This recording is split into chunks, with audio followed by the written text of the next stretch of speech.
Bueno, arrancamos por un ping-pong. Dale, dale. ¿Irigoyen o Alvear? Irigoyen. ¿Braden o Perón? Braden. ¿Frondizi o Ilia? Frondizi. ¿Balbino o Alfonsín? Alfonsín. ¿Tosco o Rucci? ¿Y si te Eh, animás un porqué? no, en esa paso. ¿Economista favorito y por qué? Mi economista favorito no es economista. Se llama Daniel Kahneman, es el premio Nobel de Economía del año 2002, pero es psicólogo. Así que en realidad conjugó la economía con la psicología y demostró que no somos tan racionales como pensábamos y nos enseñó cómo mirar las representaciones mentales y cómo se procesaban, como los sesgos que habitualmente teníamos. Así que aportó muchísimo para entender los cambios de la nueva economía. ¿Y Spert o Milei? Yo soy amigo de Milei. Ambos tienen el mismo problema son racionales del conjunto de los que creemos que 2 más 2 es 4, digamos. Que no es poco en Argentina, porque viste, en Argentina hay gente que te dice que si el 2 de la derecha se autopercibe 3, 2 más 2 por ahí te da 5. Entonces, pero hay una parte que cree que 2 más 2 es 4. Pero ambos tienen como denominador común también, no tienen tanta capacidad de sumar o no voluntad de sumar a un espacio común y por lo tanto tienen expresiones que son más minoritarias. Pero si tengo que elegir uno de los dos, Milei. ¿Tenés un top 3 de mejores leyes de la historia argentina? 1420. Y esa salió fácil, salió como piña, ¿no? Era una de las más fáciles de todas. Qué dilema, porque a mí la ley de convertibilidad me parece una muy buena ley. Terminó funcionando mal la convertibilidad teniendo muchísimos problemas, pero fue una ley que tiene un principio que es sacarle la discrecionalidad monetaria al Poder Ejecutivo, y eso me gusta de la ley de convertibilidad. O sea, terminar con el impuesto inflacionario y con la capacidad que siempre habían abusado distintos partidos políticos en la Argentina de usar el impuesto inflacionario, que es el peor de todos los impuestos, y la ley de convertibilidad lo consiguió resolver. Así que probablemente la segunda que elijo sea esa. Y la tercera es la ley del aborto, que permitió sumarnos al mundo de países que prefieren un Estado que regule y no un Estado que prohíba. Como regla general, a mí me gusta que el Estado regule los comportamientos sociales y no que los prohíba. Cuando los prohíbe el Estado, esos comportamientos sociales pasan a la clandestinidad y en la clandestinidad los gobiernan las mafias y las personas terminan perjudicadas. Yo prefiero en todos los comportamientos sociales que hoy están en discusión, prefiero que los regule el Estado y no las mafias. ¿Y de mejores presidentes tenés un top 3? Frondizi número 1, Alfonsín número 2 y Irigoyen número 3. Vos arrancaste a militar a los 18, veía. A los 12. A los 12 arrancaste a militar, a los 18 te afiliaste. A los 18, si no me podía afiliar antes, si no me hubiera afiliado a los 12, pero a los 18 cuando pude me afilié, sí. ¿Y dónde estabas militando a los 12? En una agrupación que se llamaba Franja Morada Secundarios. Nosotros éramos la Franja Morada Primario, porque todavía estábamos en séptimo grado, así que éramos en realidad la Franja Primario, pero en La Plata había una agrupación muy, muy fuerte. En los colegios había mucha militancia en ese entonces. A mí me causa gracia ahora cuando dicen las juventudes de la cámpora, ¿no? Digo, qué sé yo.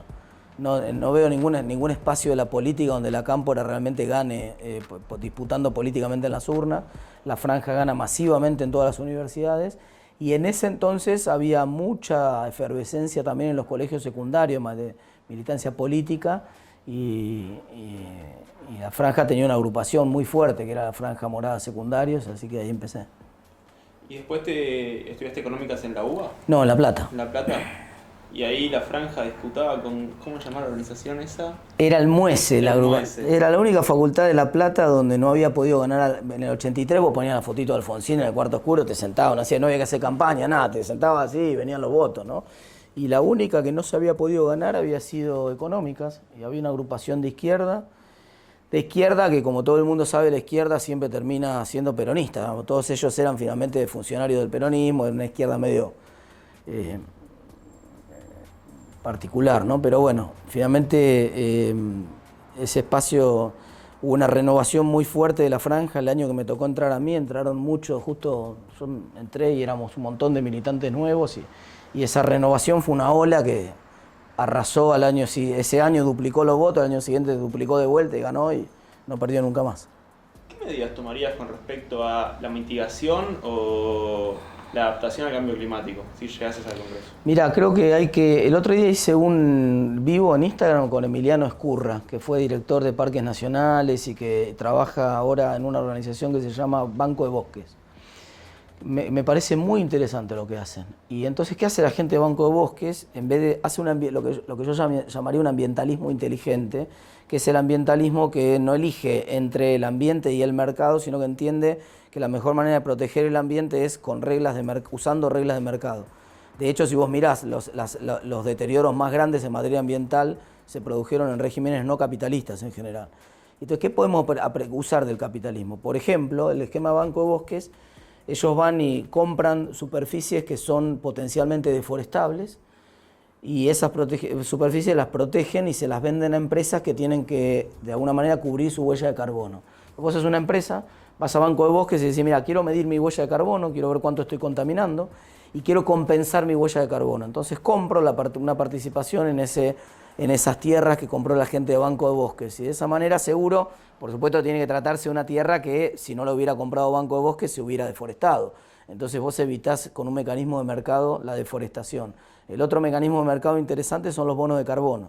Es decir, si vos establecés que hay un nivel mínimo de contaminación para cumplir con los protocolos de París, por ejemplo, bueno, perfecto. Entonces, que esa cantidad de contaminación la haga el que está dispuesto a pagar más por esa contaminación y que haya un mercado donde las empresas que realmente quieren contaminar tengan un límite y digan, bueno, si quiero contaminar tengo que comprar la contaminación de otro que no va a contaminar. O sea, de alguna manera te aseguras con esos mecanismos de mercado mantener y bajar los niveles de contaminación y me parece que esa es la forma de combatir el cambio climático que mejor funciona. ¿Es una suerte de impuesto al carbono?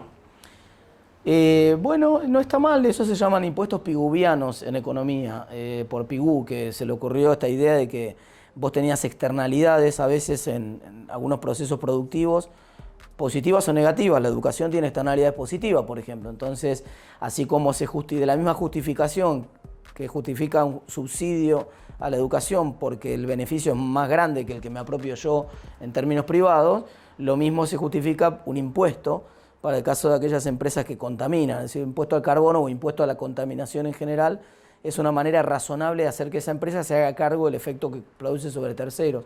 Es un buen mecanismo también. ¿Se te ocurren 5 errores como concretos que vos podés decir, o 3 del gobierno de Macri que vos dirías yo hubiese hecho algo distinto y qué hubieses hecho? Sí, se me ocurre. Primero, hubiera explicado, ni bien llegué al gobierno, que se había acabado la promo de las tarifas y que un estado que tiene, en un país que tiene 32% de pobreza y un estado quebrado que no tiene recursos y que tiene déficit, no puede con la plata que no tiene pagarle la luz y el gas a la gente que puede. Y que por lo tanto, a partir de ahí se terminaba la promo, el que podía tenía que pagar lo que consumía y el Estado iba a ayudar, por supuesto, a los que no podían, con una tarifa social generosa, un poco mejor diseñada. Ese esquema planteado de esa manera hubiera evitado que Argentina tomara muchísima deuda que tomó para cubrir ese déficit y reducirlo de manera gradual. Y eso hubiera evitado el colapso probablemente o lo hubiera temperado mucho del 2018. Entonces esa es una de las cosas que ciertamente hubiera cambiado. Lo segundo que hubiera cambiado es que no hubiera abandonado la pelea contra la inflación como se abandonó en diciembre del 2017. Ese fue otro gran error de Cambiemos. Lo tercero, que no hubiera puesto jamás un impuesto a la renta financiera en Argentina. Ese fue otro tercer error enorme. Tenemos un problema, necesitamos que la gente ahorre en nuestra moneda. No tenemos mercado financiero, no tenemos mercado de capitales en Argentina, muy subdesarrollado en la comparación, ya no digo con Europa, en la comparación con Chile, con Uruguay, con cualquier país de la región. Y por lo tanto lo último que teníamos que hacer era ponerle impuestos a algo que realmente no existía, ¿no? En la práctica le estabas poniendo impuestos prácticamente a la inflación. Entonces eso fue otro gran error. Además de las tarifas, si es que hay algo más de tarifas, ¿qué sectores del Estado ajustarías para llegar a un déficit cero?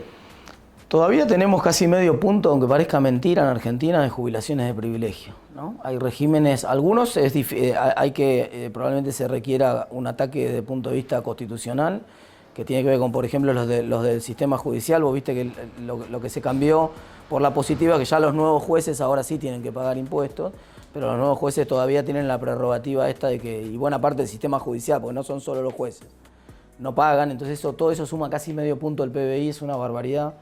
Y también está el régimen diplomático ahí adentro, entonces el régimen diplomático sí hay más margen del sector, puede ser una decisión política, pero creo que tiene que ser tomada, es decir, no es admisible en Argentina ningún privilegio para nadie, entonces me parece que es uno de los puntos que habría que enfocar dramáticamente. El otro, finalmente, tiene que ver con, hay que romper burocracia que es inútil en Argentina. En México, un alcalde de México, hace cerca de 12 años atrás, hizo un concurso, se llamó el concurso del trámite más inútil.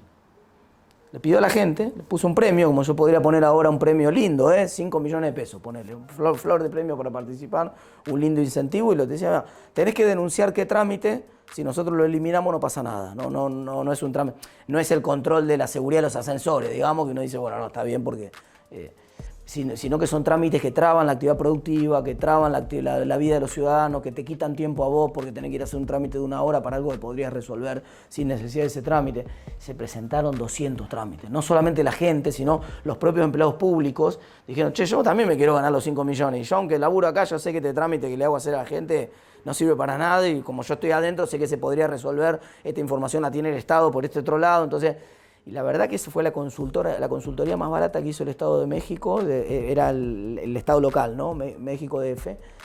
Fue la consultoría más barata porque gastó 5 millones de pesos nuestros, digamos, pero consiguió 200 trámites que lo empezó a tachar, y entonces hizo que la burocracia funcionara mucho más dinámicamente. ¿Y qué crees que haría, o qué crees que debería hacer un nuevo gobierno de Juntos por el Cambio, o bueno, la alianza hoy opositora, con dirigentes como Juan Grabois, Carlos Alderete, Emilio Pérsico? Me parece que tiene que tomar una decisión política importante. Nosotros la tenemos clara cuál es la decisión, pero que es el gobierno actual la tiene que tomar, y que es que si el proceso de inclusión en Argentina va a ser con empleo o con planes. Y eso el gobierno le sirve políticamente que sea con planes, y de hecho hay una disputa interna importante. Ahora vos ves en este momento piqueteada media ciudad de Buenos Aires en plena etapa electoral, y eso no es como en otras oportunidades, simplemente con mucha gente dice, no, pero esto es por un reclamo, quieren más planes. No. Esto es porque están reclamando concretamente personería jurídica y un asiento en la CGT. Lo que se viene es que los movimientos sociales tengan un asiento permanente en la CGT, y eso es cristalizar algo que tendría que ser excepcional en Argentina. Yo creo en el plan social como una ambulancia que todos queremos que llegue rápido cuando estamos en una emergencia, pero también queremos que se vaya rápido. Nosotros no podemos tener más de 6 meses de una persona con un plan social, 1 año como una circunstancia excepcional. No puede vivir de planes sociales la gente, eso está mal, y esa es una decisión que el gobierno tiene que tomar si quiere. Pero claro, incluir con trabajo implica estar dispuesto a discutir las relaciones translaborales en Argentina, que tienen 45 años las leyes, son leyes de una Argentina que no existe más, que es una Argentina industrial donde mi primer empleo era en una fábrica, y era una fábrica de 5.000, 6.000 trabajadores. Hoy mi primer empleo es en una pyme, y es una pyme de 5, de 10 que están armando un proyecto como el que están armando ustedes acá, y ese proyecto no tiene sentido tratarlo como si fuera una gran empresa multinacional de 5.000 empleados. Hay que cambiarlo en Argentina. ¿Crees que el sistema impositivo es regresivo en la Argentina? 2 cosas te voy a decir. La primera, por encima de todas las cosas, el sistema impositivo argentino está sesgado en contra de la producción y en contra de las exportaciones, que da la casualidad que son los 2 grandes problemas de Argentina. Le falta desarrollarse, y tiene una crisis de balanza de pago cada 5 años, porque se queda sin dólares. Y los impuestos están puestos para que pase eso. Están puestos para que Argentina no se desarrolle, por ejemplo, el impuesto de los ingresos brutos en las provincias, y están puestos para que la Argentina no consiga dólares, por ejemplo, todos los impuestos al comercio exterior que tiene Argentina. Entonces, y las brechas cambiarias, que actúan como un impuesto también, aunque se llaman de otra manera, pero terminan en la práctica actuando como un impuesto. Entonces, eso hace que el sistema sea antiproductivo, antiproducción en Argentina.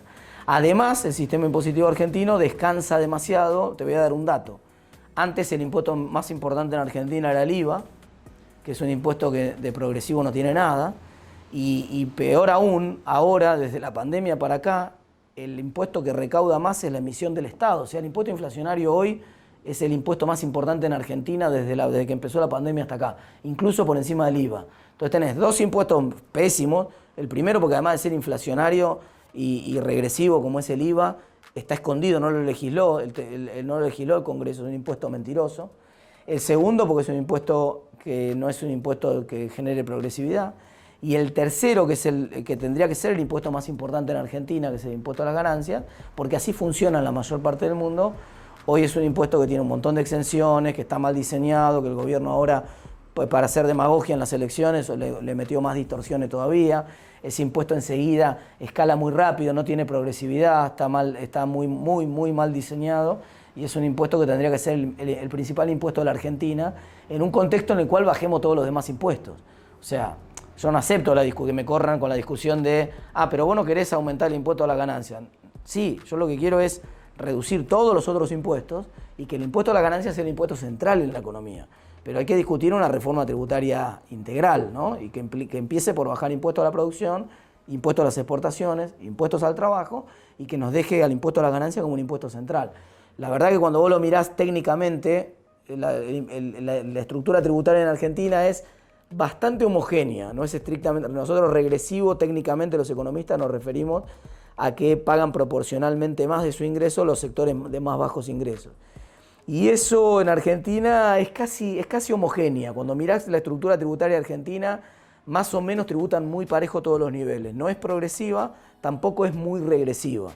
Más el rasgo característico de esa estructura tributaria es que es antiproducción y antiexportaciones. ¿Y vos creés que debería ser más progresivo? Sí, yo creo que tendría que ser más progresivo, por supuesto. Sí. ¿Y tenés ideas que vos digas, esta es mi forma de solucionar la crisis educativa? ¿Esta es mi forma Sí, el problema de la crisis educativa no es solamente argentino. A nosotros se nos combinan dos problemas. El primer problema es global. Es decir, el modelo de la educación que nosotros tenemos es un modelo construido en la revolución industrial para producir una burocracia más o menos homogénea y estandarizada para el sector privado y para el sector público, de una economía industrial que ya no existe más. Entonces, cuando uno mira el paradigma de producción en el mundo, está girando desde la vieja revolución industrial a una revolución industrial 4.0 que tiene que ver con economía basada en el conocimiento, con inteligencia artificial y con uberización de la economía. Esos tres grandes fenómenos están configurando una economía en la cual el conjunto de capacidades que se transmitían en la escuela tradicional, a la cual fuiste vos y a la cual fui yo, ya no sirven. El otro día se dio una discusión muy interesante en las redes sociales, porque hay una entrevista de un canal tradicional, chocó la forma tradicional con cómo aprenden los pibes ahora. Entrevistan un youtuber, un influencer que se llama Julián Serrano.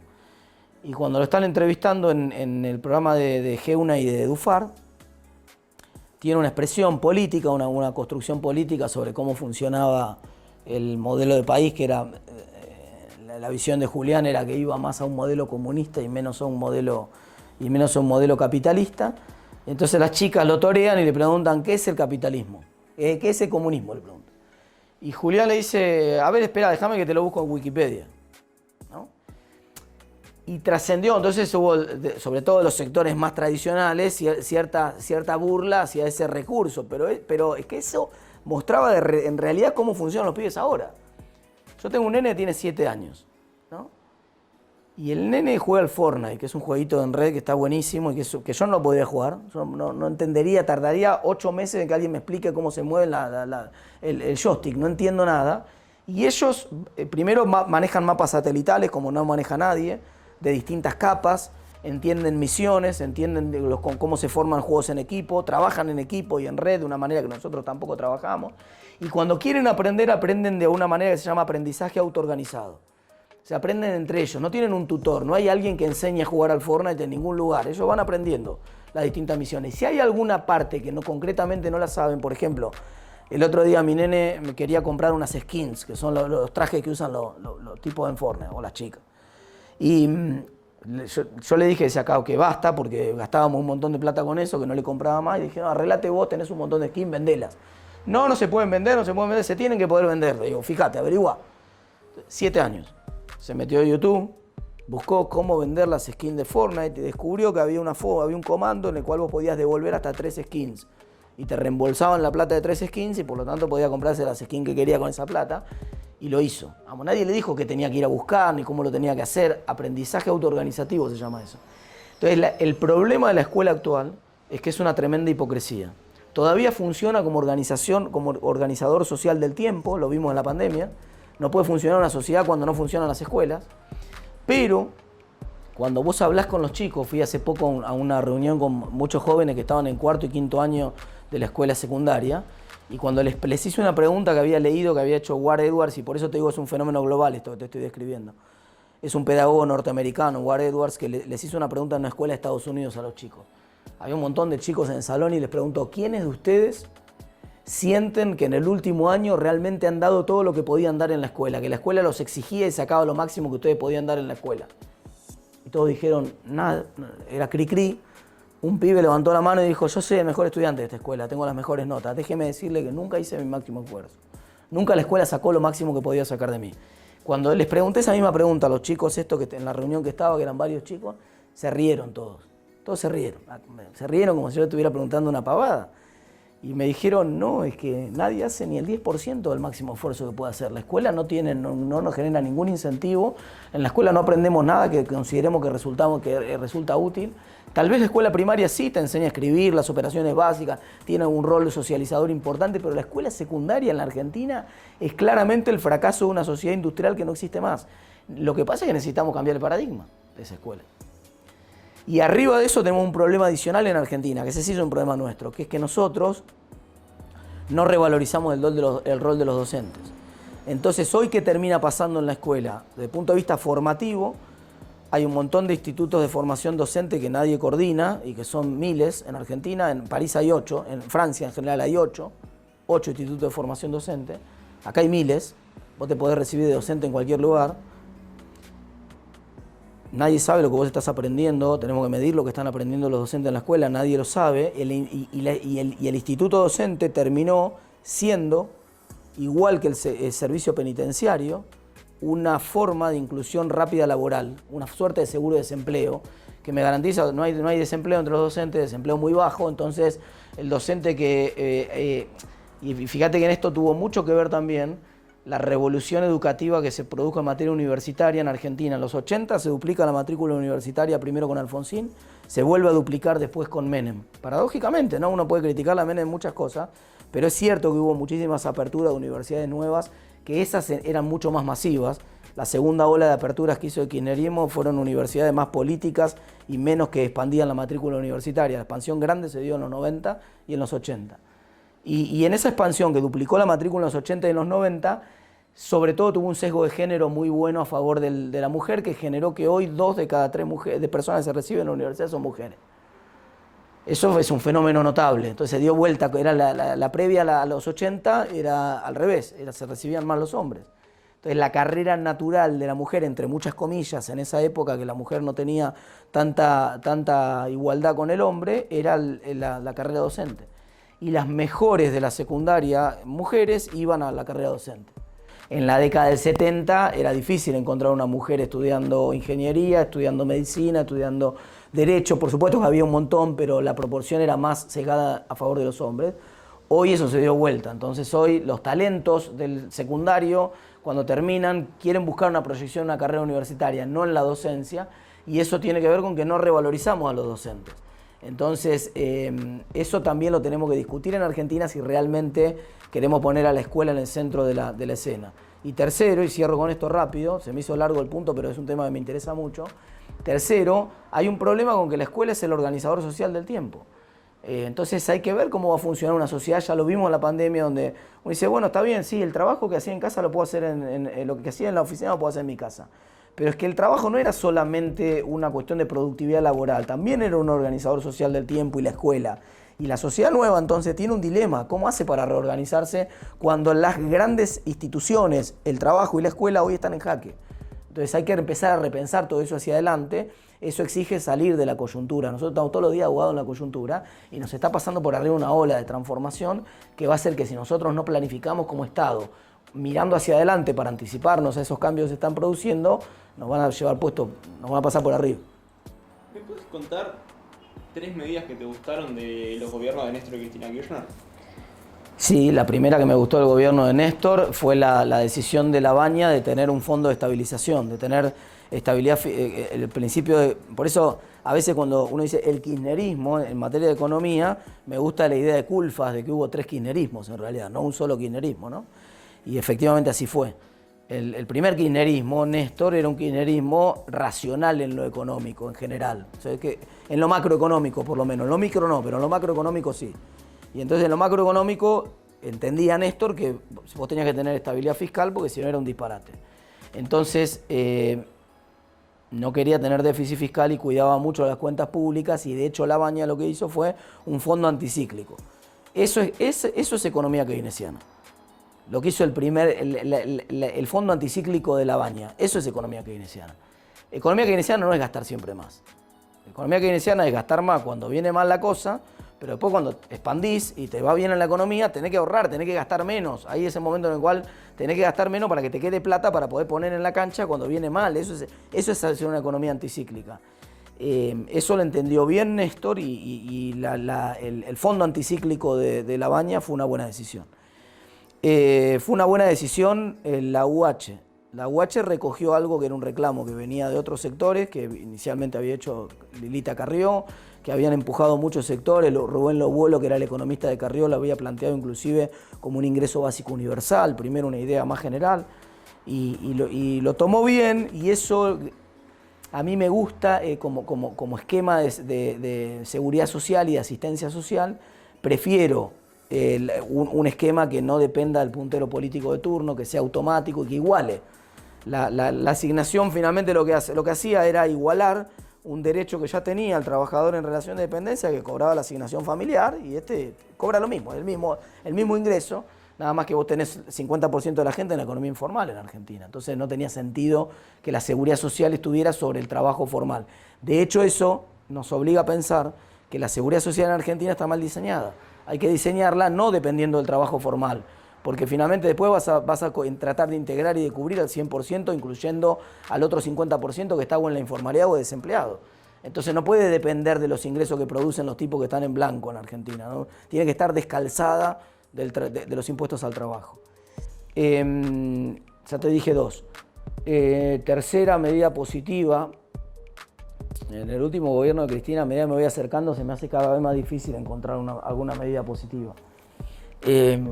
Son guachos ustedes, ¿eh? Si querés te ayudo, te tiro medidas. A ver, dale, tirame alguna, a ver si me parece que estuvieron bien. Matrimonio igualitario. Está bien, sí. Otra vez, esas leyes, como también te dije anteriormente, la ley del aborto, me parece que son leyes que... Si se quieren colgar la cocarda esa, cuélguensela, no tengo ningún problema, me parece irrelevante quién tiene la cocarda. Esos son reivindicaciones sociales que cortan transversal a los partidos políticos. Se vio claramente con el aborto. Digamos. El aborto creo que, si había quedado alguna duda con la de matrimonio igualitario, creo que con la del aborto quedó clarísimo. Fue una ola que se fue generando ese consenso y así se construyen muchas veces los avances de las sociedades, ¿no? No son de grietas, son de avances que cortan transversales a los partidos. Así que no estoy tan seguro de dárselo como reconocimiento al kirchnerismo, ¿no? Me parece que había un consenso universal en general del resto de los sectores. ¿Estabilización de las AFJP? No me parece ningún acierto. Me cuesta encontrarle el lado positivo. Sobre todo teniendo en cuenta que las principales FJP ya eran del Estado, ¿no? O sea, las FJP que mejor funcionaban, que era Nación y Orígenes y la del Banco Provincia, la provincia de Buenos Aires, ya eran del Estado. Y ese sistema no mejoró la jubilación de la gente, no resolvió ningún problema, no, al contrario, sabemos que hay un problema con el sistema jubilatorio. Y sabemos que se rompió mucho la relación entre el aporte y el beneficio, y eso también está mal. Está bien, hay que incluir, hoy los sistemas modernos, me gusta cómo funciona el de Noruega, ¿no? El sistema de Noruega combina las dos cosas. Tiene una prestación básica universal de carácter solidario que no depende de impuestos al trabajo, se financia con impuestos generales porque cubre a todo el mundo. Y después tiene un componente de capitalización que ni siquiera tiene que ser privado, no importa si es privado o público, pero la lógica es que es capitalizable. Entonces yo ahí me aseguro, el Estado con mis impuestos generales me asegura un piso, pero si yo quiero una jubilación un poco mejor tengo que aportar más. Y hay una relación muy clara entre la cantidad de aporto y el beneficio que termino teniendo. Acá inclusive hay topes a los aportes. O sea, El sistema argentino es un sistema, está puesto patas para arriba. ¿Y la inclusión de los jubilados que no habían realizado aportes? Otra vez, el problema con esas medidas es que es una hipocresía que yo invite gente a cenar a casa y no le pida que traigan algo para comer, ¿no? Si yo los invito a ustedes a una fiesta y le digo no traigan nada, yo tengo bebida, y alguien te dice, che, vine con 2 amigos más, y él dice, che, vine con 2 amigos más, y ella dice, che, vine con 2 amigos más. Yo tengo la decisión, ¿qué hago? ¿Lo dejo afuera o los hago entrar? Lo que hizo el gobierno fue decir, ya está, ahí no podemos dejar 2 afuera, que entren.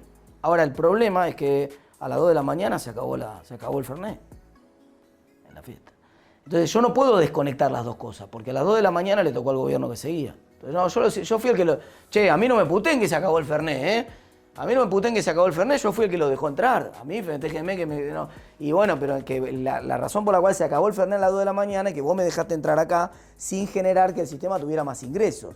Entonces, ahí lo que debió haber ocurrido es una discusión en el sentido que estoy planteando yo. Rediscutamos en profundidad el sistema, hagamos las cuentas actuariales, mostremos que la inclusión es sostenible a lo largo del tiempo con los ingresos del sistema, generemos un esquema para que además haya un incentivo que tenga que ver con el aporte, porque si yo el incentivo que estoy dando da lo mismo, si vos aportás o no aportás, te voy a jubilar igual, bueno, entonces el resto tiene que haber una parte del aporte que tenga alguna conexión con el ingreso que voy a tener, ¿no? Esto genera mucha, por ejemplo, todos los monotributistas de la Argentina se jubilan con la jubilación mínima. Eso es algo que mucha gente no sabe. Tenés 3,5 millones de personas en Argentina jubilándose con la jubilación mínima. No importa cuánto aporten, todos se jubilan con la jubilación mínima. Pero además todos se jubilan con la misma jubilación que le va a corresponder hoy en la práctica al que no hizo ningún aporte. Entonces el sistema tiene un montón de inequidades. Por supuesto el principio general de que la sociedad tiene que encontrar una forma de proteger a los que no tienen ingresos, estamos todos de acuerdo. Pero la forma de resolverlo, donde yo simplemente corto la cinta del hospital, pero después adentro no hay ni cama, ni médico, ni nada, no es la que me gusta a mí. A mí me gustaría ver una discusión sensata sobre el sistema previsional de la Argentina. Quiero a los actuarios de la UBA que se sienten y que me muestren los números de los próximos 50 años, si va a ser sostenible las propuestas, con números. ¿Alguien vio alguna vez un número sobre el sistema previsional en Argentina? No.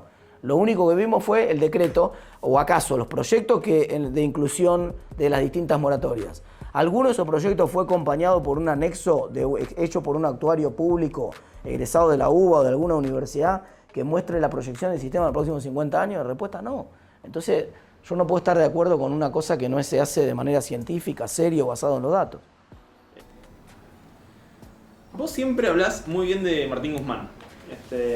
Siempre, o bien de Martín Guzmán. Sí. Y me contás algunas cosas que vos estarías haciendo distinto hoy que está haciendo Guzmán.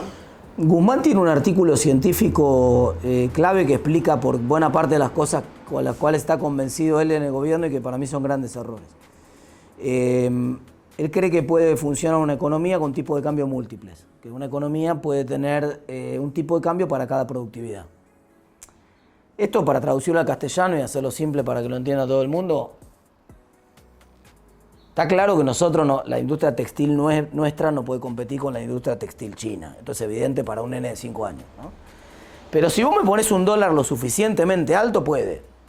Digamos, si vos a la industria textil decís, para los productos textiles van a tener un dólar de 500, resulta que al dólar de 500 la industria textil argentina finalmente empata con la industria textil china, ¿no? Porque dólar a 500 del otro lado del mostrador quiere decir salario a 10, ¿no? Entonces, esencialmente empataste con el modelo chino. Y el problema es que no está para eso el tipo de cambio. O sea, el tipo de cambio es un precio de la economía.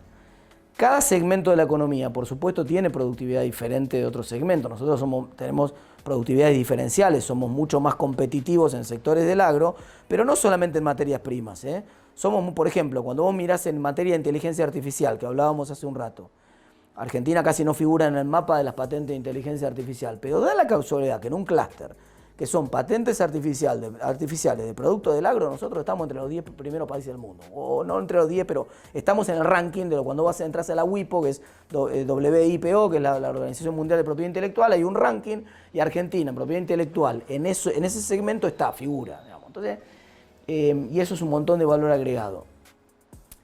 No se puede tratar de que sea productiva una actividad a costa de hacer improductiva otra actividad. Esto está mal. ¿No? Y esto genera muchísimos problemas y buena parte de la falta de dólares que tiene Argentina sistemáticamente y que genera una crisis cada 5 años, los últimos 75 tuvimos 15. Esas crisis de balance de pago que existen solo en Argentina y en ningún otro país de la región, existen solamente porque en Argentina insistimos en que haya 8 tipos de cambio distintos. Eso está mal. Y es una diferencia grande que tengo con Martín. La segunda diferencia grande que tengo, que tuve muchos años cuando estaba en el gobierno anterior y cambiábamos algunas ideas por mail, es que para mí hay que terminar con la inflación en Argentina ya. No hay margen para gradualismos en terminar con la inflación. Y él creía que el gobierno anterior y que a la salida, si hubiera sido Scioli el presidente, él tenía que hacer gradualismo, con el cual yo no estaba de acuerdo, y que tenía que financiar ese gradualismo con emisión monetaria en vez de con deuda, ¿no? Entonces él decía, no, hay que combinar mejor, tomar menos deuda y usar emisión monetaria. A la larga, si vos tenés déficit sistemático, los dos caminos te conducen a la bancarrota. Digamos, no es que el financiamiento con emisión o financiamiento con deuda, uno termina en una hiper y el otro termina en un default, digamos, de Guatemala contra Guatepeor. A la larga, por supuesto, lo que tenés que hacer es reducir el déficit. Pero yo no estoy de acuerdo que en un país que tenga la inflación altísima, que tenga Argentina, y que no tiene moneda, haya margen para cobrar más impuesto inflacionario. Y esa fue una gran diferencia que tuve con él, y obviamente lo están usando ahora el impuesto inflacionario mucho, y en parte tiene que ver con que ellos están convencidos de que ese mix, donde el impuesto inflacionario pesa, no les importa, no les molesta, y a mí me parece que es uno de los cánceres que tiene Argentina, ¿no? Dicho eso, efectivamente, lo respeto a Martín, primero porque lo conozco personalmente, segundo porque, y por lo tanto me consta su buena intención y su buena fe en todo esto, pero hay que entender que cuando muchas veces me preguntan a mí, che, pero al final vos lo bancás demasiado a Martín Guzmán. No, si me preguntan a mí, mi ministro de Economía no sería Martín Guzmán, pero ganaron ellos, ¿quieren que elija yo el ministro además? Si dado que ganaron ellos y que obviamente van a elegir un ministro de ellos, yo prefiero que elijan el más racional que tienen ellos. Y hoy el más racional que tienen podría ser también Emanuel Álvarez Aggi, por quien también tengo un gran respeto. Me parece, muchas veces, no estoy de acuerdo en la mitad de las cosas que dice. Quiero aclarar, porque mañana sale en Twitter y todos dicen, no, está de acuerdo con cómo piensa Guzmán. Y alguien me pone, mirá, pero Guzmán dijo abajo tal cosa. No, chicos, no estoy de acuerdo en cómo piensa Guzmán ni estoy de acuerdo en cómo piensa Aggi. Pero dentro de personas que están del otro lado del mostrador, que son hoy, forman, por ejemplo, las ideas económicas desde el Instituto Patria, como Fernanda Vallejo, bueno, me parece que Martín Guzmán o Emanuel Álvarez Aggi son una bocanada de aire fresco ahí.